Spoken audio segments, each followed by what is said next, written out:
Well, here's one of the dots to connect, and that's the danger from existing nuclear weapons, the 27,000 nuclear weapons that exist in the world.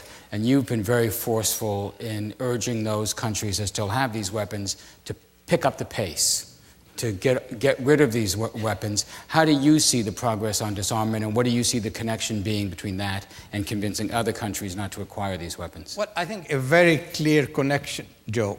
Unless we create the environment that nuclear weapons are or is a historical accident from which we are trying to extricate ourselves as soon as we can, we will continue to have this cynical environment that all the guys in the minor league, in case they feel insecure, they're trying to join the major league. And that's the reality. It has nothing to do with ideology. I would like to emulate the big boys if I have a security problem. And if the big boys continue to rely on nuclear weapons, why shouldn't I? We still have, so the pace of, that environment is a key that we need to change. And obviously, if you still have 27,000 warheads in existence, 15 years after the end of the Cold War, if you're still operating on a half an hour trigger alert between you and Russia, if we still do not have a CTBT, at the very least, again, one of the proposals, but let's have a moratorium of 10 years until we get the CTBT into force.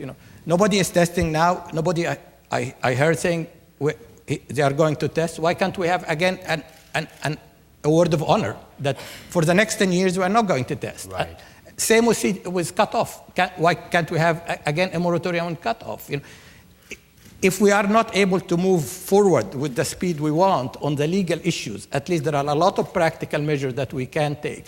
I think if we do some of that, if the weapon state takes some of these measures, they will have the moral authority, Joe, to go hard after all those who are the wannabes, because the message would be, this is not the way we go.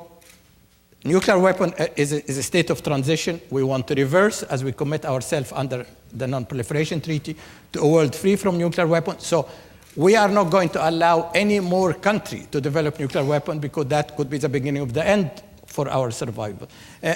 But with all this, we need to continue to work on an alternative system to nuclear deterrence. We talk about nuclear disarmament. I haven't seen really much work, in civil society, in academia, among scientists. What is the alternative system of collective security that is going to replace nuclear deterrence? Lots we can think about it, but there's lots, as I said, we need to do and need to do it fast. Terrific. Last question, and this is the tough one. The common view in our country is what the administration is now saying, telling us about Iraq, that we all got it wrong, that everyone thought there were weapons there, and we were all mistaken. But you didn't get it wrong. You were there with the inspectors for 3.5 months. You told the Security Council in January of 2003 that you could not find evidence of a nuclear weapons program. You said in March of 2003 that the aluminum tubes, the centrifuge motors, the document that said that Iraq was importing uranium from Niger was a forgery. None of the evidence held up. You said, and you'd gone to the sites, the suspect sites, and found no evidence. Tell us a little bit about that moment, those inspections, and how do you feel now when you hear people saying everyone got it wrong? Well, first of all, I'm absolutely relieved that we did not get it wrong. Secondly, I'm not God, and my wife keeps reminding me that I'm not. Don't tell my wife that, please. I simply was reading the data we were getting. I simply was relying on the expert advice from the people on the ground. And we haven't seen, before the war, any indication that there was any revival of the weapon program. I kept saying that. I think we're making progress. I remember my last statement to General Security Council when I said I needed 3 more months. And I remember I said, clearly, this would be an investment in peace. Well, it didn't work that way, but at least my conscience is clear that I did not send any wrong message, that could point to a revival of that weapon program. Right. Okay. Thank you very much. We're now going to open it up.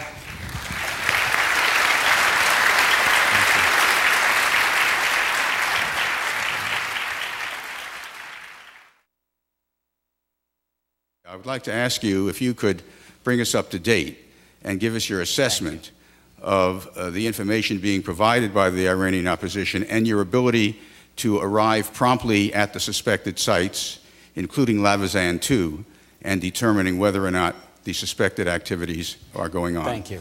Thank you, Paul, and thank you for your kind words. In brief, we are making good progress in Iran. We do receive a lot of information, but we have to verify the authenticity of the information. As Joe just mentioned about Iraq, I mean, there was a lot of misinformation about Iraq, so we cannot just take any information we get for granted. I should say today, we only have one remaining site we would like to visit in Iran. We visited all the sites that we would like to visit in Iran. So we are making progress. I would hope, as you mentioned, Lavizan, we should be able to go there. But we take all the information very seriously. But we have first to establish the credibility, the authenticity of the information before we move. So the issues that remaining with regard to the past Iran program is trickling down. There are not many. There's still some important issues about the extent of their enrichment program, but we are moving in the right direction. And the earlier Iran would allow us, through transparency measure, to do all what we need, the better, of course, for everybody, including Iran. Thank you. Next question. Mohamed ElBaradei, Egyptian television. Congratulations, Dr. Baradei. And as you know, your authority is confined to those countries that signed the NPT. So my first question is, what could be done with other countries that chose not to sign the NPT? And the other thing about Iran, is it perceivable, in your opinion, that the Iranians can cross this line of acquiring nuclear weapons without you, with your monitoring system now in place, being able to know that? Well, we still have, of course, the 5 weapon states that are outside our remit. We still have India, Pakistan, and Israel that are not part of our jurisdiction. We still have North Korea that decided to walk out. Hopefully they will come back. So we still have 9 countries where we are not in charge, if you like. But we have 180 countries that we are in charge. And as I said, what we need to do is not to increase the number of those who are outside the regime, but to get those who are outside the regime into the regime. We need to get the universality of the regime. And that is difficult. I mean, and the countries who are outside the regime, India, Pakistan, and Israel, are very sui generis cases. I don't think they will come to the NPT, my personal view, through the normal route. So we need to find creative ways to get them in. I think in the case of Israel, they have to come as part of the Middle East nuclear weapon-free zone. I think India, Pakistan are either coming through South Asia, peace agreement, or part of the global arms control regime. However, this is a reality we need to address, that we need to adjust the rules as we go along. We got everybody, I think we can get into the NPT through the normal route. The 3 outsiders, we need to address their security concern and try to find a creative solution to get them into the system. Whether Iran will be able to, or any other country, develop nuclear weapon without us noticing it, well, we can give guarantees, but we do not give 100% assurance. I've always said that. We are part of a system. The more authority we have, the better assurance we can provide. But in addition to verification, we need the compliance, we need the technology, we need to understand why countries are tempted to develop nuclear weapons. I mean, we need to act on the causes. I always ask that question, why I'm not worried today about Finland developing nuclear weapons, for example. Because you don't see the security perception there that drives them into that.